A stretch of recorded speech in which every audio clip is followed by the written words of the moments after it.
마태복음 26장 47절에서 56절 하나님의 뜻에 순응하시는 예수님. 말씀하실 때에 12 중에 하나인 유다가 왔는데 대제사장들과 백성의 장로들에게서 파송된 큰 무리가 칼과 몽치를 가지고 그와 함께 하였더라. 예수를 파는 자가 그들에게 군호를 짜 이르되 내가 입맞추는 자가 그이니 그를 잡으라 한지라. 곧 예수께 나와 랍비여 안녕하시옵나이까 하고 입을 맞추니 예수께서 이르시되 친구여 네가 무엇을 하려고 왔는지 행하라 하신대. 이에 그들이 나와 예수께 손을 대어 잡는지라. 예수와 함께 있던 자 중에 하나가 손을 펴 칼을 빼어 대제사장의 종을 쳐 그 귀를 떨어뜨리니 이에 예수께서 이르시되 네 칼을 도로 칼집에 꽂으라. 칼을 가지는 자는 다 칼로 망하느니라. 너는 내가 내 아버지께 구하여 지금 12군단 더 되는 천사를 보내시게 할 수 없는 줄로 아느냐? 내가 만일 그렇게 하면 이런 일이 있으리라 한 성경이 어떻게 이루어지겠느냐 하시더라. 그때에 예수께서 무리에게 말씀하시되 너희가 강도를 잡는 것 같이 칼과 몽치를 가지고 나를 잡으러 나왔느냐?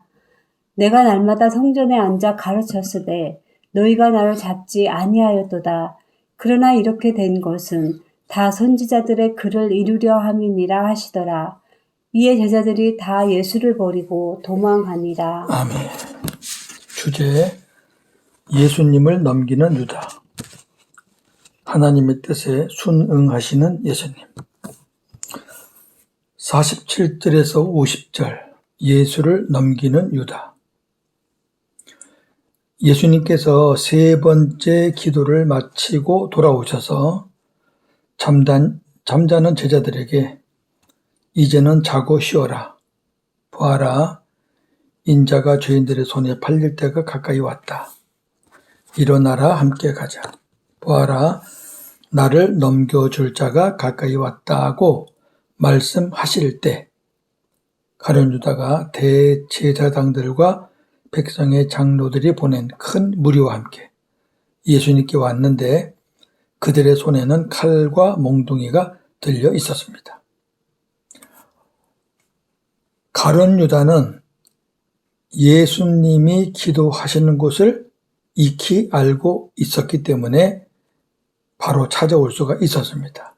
요한복음 18장 2절 그곳은 가끔 예수께서 제자들과 모이시는 곳이므로 예수를 파는 유다도 그곳을 알더라. 아멘. 몇 번 왔었거든요. 예수님을 잡으러 온 자들은 단순히 종교 지도자들이 보낸 자들뿐 아니라 대제사장의 요청에 따라 성전을 지키는 로마 군병들도 포함되어 있었습니다. 요한복음 18장 3절 유다가 군대과 대제사장들과 바리새인들에게서 얻은 아랫사람들을 데리고 등과 횃불과 무기를 가지고 그리로 오는지라. 아멘. 군대를 앞세웠죠. 무기를 가졌다는 것은 군대가 왔다는 얘기예요. 예수를 파는 유다가 그들에게 암호를 정하여 주기를 내가 입맞추는 자가 그 사람이니 그를 잡으라 하고 하였습니다. 유다가 곧바로 예수님께 나아가서 선생님 안녕하십니까 하고 입을 맞추니 예수님께서 친구여 네가 무엇을 하려고 왔는지 행하라. 그렇게 말씀하시자 그들이 예수님께 다가와서 손으로 잡았습니다.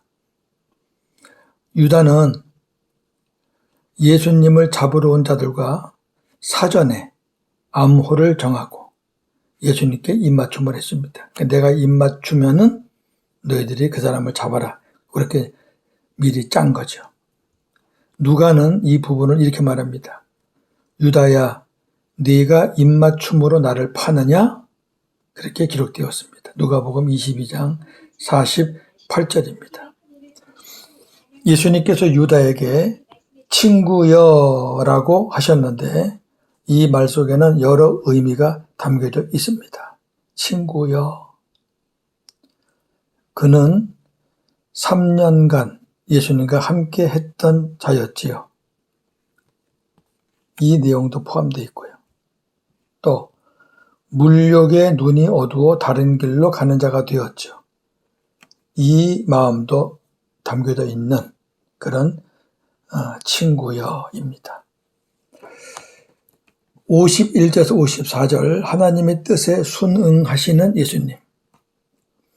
그때에 예수님과 함께 있던 자 중 한 사람이 손을 들어 칼을 빼어 대제사장의 종을 내리쳐서 그 귀를 잘랐습니다. 귀를 자르려고 그렇게 한 건 아니겠죠. 이에 예수님께서 칼을 쓰는 사람은 다 칼로 망하니 네 칼을 도로 칼집에 꽂으라 하고 말씀하셨습니다. 칼을 빼서 대제사장의 종의 귀를 자르는 사람은 베드로이고 귀가 잘린 사람은 말고였습니다. 잘린 귀는 오른쪽 귀였고 예수님은 잘린 말고의 귀를 만져서 고쳐주셨습니다. 다시 붙여주신 거죠. 요한복음 18장 10절. 이에 시몬 베드로가 칼을 가졌는데 그것을 빼어 대제사장의 종을 쳐서 오른편 귀를 베어버리니 그 종의 이름은 말고라. 누가복음 22장 50절 51절. 그 중에 한 사람이 대제사장의 종을 쳐 그 오른쪽 귀를 떨어뜨린지라. 예수께서 일러 이르시되 이것까지 참으라 하시고 그 귀를 만져 낫게 하시더라. 아멘. 예수님께서 칼을 쓰는 사람은 칼로 망한다고 하신 것은 베드로뿐 아니라 군병들에게도 하신 말씀이죠. 더 나아가서 우리 모두가 새겨들어야 하는 말씀입니다. 그리고 예수님은 놀라운 말씀을 하셨습니다. 자, 중요한 말씀입니다. 너는 내가 지금 내 아버지께 구하여 당장이라도 12군단이 넘는 천사들을 보내시게 할 수 없는 줄로 아느냐 하실 수 있다 그거예요. 나도 그렇게 할 수 있다 그 말이에요. 그런데 내가 만일 그렇게 하면 이런 일이 있을 것이라고 한 성경이 어떻게 성취가 되겠느냐 그렇게 말씀하신 거죠. 당시 로마의 한 군단은 보병 6,000명과 기병 120명입니다. 이렇게 합쳐서 한 군단입니다. 그렇다면 12군단은 보병 72,000명과 기병 1,440명입니다. 엄청난 거죠. 지금 예수님을 잡으러 온 사람들이 얼마나 되겠어요. 근데 이 정도라면 예루살렘과 가이사랴의 주둔에 있던 로마 군인들을 격파하고도 남을 군대 숫자입니다. 그러나 이것은 수학적 수치일 뿐 12은 하나님의 수잖아요. 3은 삼위일체 하나님의 수, 4는 전 세계 동서남북 수. 그러니까 하나님께서 수많은 천군을 보내주신다는 의미로 보는 것이 타당합니다. 12군단은 하나님이 수많은 천군을 보내줘가지고 이거 다 물리치실 거 그거 못하실 줄 아느냐. 예수님이 죽으셔야 인류의 구원이 이루어집니다. 그것이 하나님의 뜻입니다. 예수님은 구약 성경에 예언된 대로 하나님의 뜻에 순응하시는 겁니다. 이사야 53장 4절 5절. 그는 실로 우리의 질고를 지고 우리의 슬픔을 당하였거늘 우리는 생각하기를 그는 징벌을 받아 하나님께 맞으며 고난을 당한다 하였노라. 그가 찔림은 우리의 허물 때문이요 그가 상함은 우리의 죄악 때문이라. 그가 징계를 받음으로 우리는 평화를 누리고 그가 채찍에 맞음으로 우리는 나음을 받았도다. 아멘. 잘 보셔요, 시제를.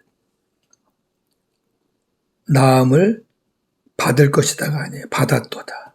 아멘. 네. 예수님 오시기 1000년 전에 기록된 말씀인데 과거형이에요. 이건 뭐예요? 반드시 성취될 거라는 거죠. 그런데 예수님이 십자가를 거부한다? 그건 말이 안 되죠. 순응하시는 거예요. 때리면 맞고 잡히면 잡혀가고 저와 여러분들을 구원하시기 위해서. 55절 56절 예수님은 잡히고 제자들은 도망가고 예수님은 자기를 잡으러 온 무리들에게 이렇게 말씀하십니다. 너희가 강도를 잡는 것 같이 칼과 몽둥이를 가지고 나를 잡으러 나왔느냐. 내가 강도냐 그 말이에요. 내가 날마다 성전에 앉아서 가르쳤지만 너희가 나를 잡지 않았다. 그러나 이 모든 일이 이렇게 된 것은 다 선지자들의 예언을 이루시기 위함이다. 그들을 원망하지 않았어요. 다 하나님의 말씀대로 이루어지는 거다 그 말이에요. 그러자 예수님의 제자들이 다 예수님을 버리고 도망쳤습니다. 제자들이 은근히 그랬을 거야. 야, 12군단이나 되는 군대들이 와서 싹 한바탕 했으면 좋겠다. 속으로 그랬겠죠. 예수님이 제자들에게 팔려 잡히신 것도 구약 성경에 예언된 대로 성취되는 것입니다. 시편 41편 9절 내가 신뢰하여 내 떡을 나눠 먹던 나의 가까운 친구도 나를 대적하여 그의 발꿈치를 들었나이다. 아멘. 가룟 유다의 배신을 말하는 거죠. 가룟 유다는 예수님을 팔았고 다른 제자들은 다 도망하였습니다. 정리합니다. 물욕으로 인해 사탄에게 사로잡힌 가룟 유다는 예수님을 은 30에 팔았고 무슨 일이 있어도 자기만큼은 예수님을 버리지 않겠다고 호언장담했던 베드로는 잠을 자다가 깨어서 말고의 귀를 자르는 혈기를 부렸고 급기야는 모든 제자들이 예수님을 버리고 도망했습니다. 우리가 궁금한 것은 3년간이나 예수님과 동고동락하면서 천국 복음을 듣고 배우며 이적과 기사를 체험한 제자들이 어떻게 예수님을 버리고 도망갈 수 있느냐는 것입니다. 굉장히 궁금해하죠. 답은 분명합니다. 그들 안에 하나님의 생명이 없었기 때문입니다. 그러나 오순절 때 성령과 함께 임하신 주님을 영접하여 하나님의 생명을 소유한 이후에는 완전히 다른 사람들로 바뀌었습니다. 생명을 두려워하지 않았습니다. 죽음을 마다하지 않았습니다. 우리도 내 안에 하나님의 생명이 없으면 사람에게 굴복할 수밖에 없습니다. 환경을 볼 수밖에 없습니다. 왜? 볼 게 그거밖에 없어요. 하나님의 생명이 없으면. 그러나 하나님의 생명을 가지신 예수님이 내 안에 계시면 우리는 그 주님 바라보면서 담대히 복음을 전할 수 있는 것입니다. 우리는 그런 사람이 된 것입니다. 예수님이 이 세상에 오셔서 죽으신 것은 옛 언약을 폐하고 새 언약을 세우시기 위함입니다. 즉 우리를 거룩한 하나님의 자녀, 성도로 세우시기 위해서 죽으신 것입니다. 시브리 10장 9절 10절 후에 말씀하시기를 보시옵소서 내가 하나님의 뜻을 행하러 왔나이다 하셨으니 그 첫째 것을 폐하심은 둘째 것을 세우려 하심이라. 이 뜻을 따라 예수 그리스도의 몸을 단번에 들이심으로 말미암아 우리가 거룩함을 얻었노라. 아멘. 아주 중요한 말씀이라고 제가 여러 번 강조했죠. 하나님의 뜻이 뭐냐? 옛 언약을 폐하시고 새 언약을 세우시는 것. 왜? 예수님이 우리를 거룩한 백성으로 만드시기 위해서. 그래서 그 뜻을 따라 십자가에서 죽으신 거죠. 다시 말씀드립니다. 옛 언약은 내가 하나님의 말씀 율법을 지켜서 의로워지고 거룩해지는 것. 안 됩니다. 그렇게 되는 사람 하나도 없습니다. 새 언약은 내 힘으로 안 되니까 예수님을 내 안에 머리로 주인으로 모시고 그 주님이 주시는 은혜로 사는 것.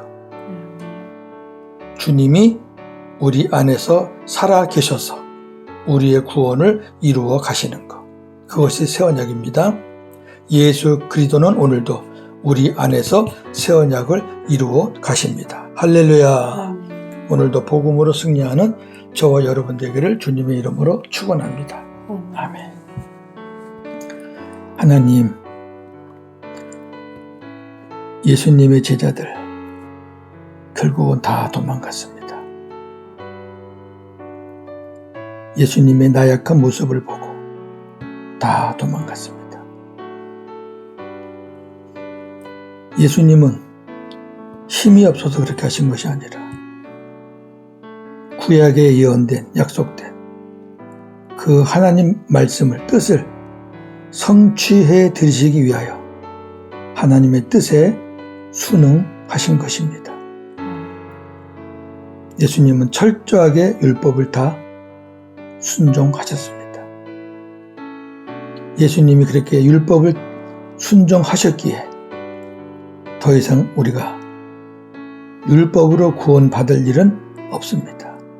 이제 그 율법을 완전히 행하신 주님만 믿으면 그 믿음으로 우리는 구원을 받는 것이지요.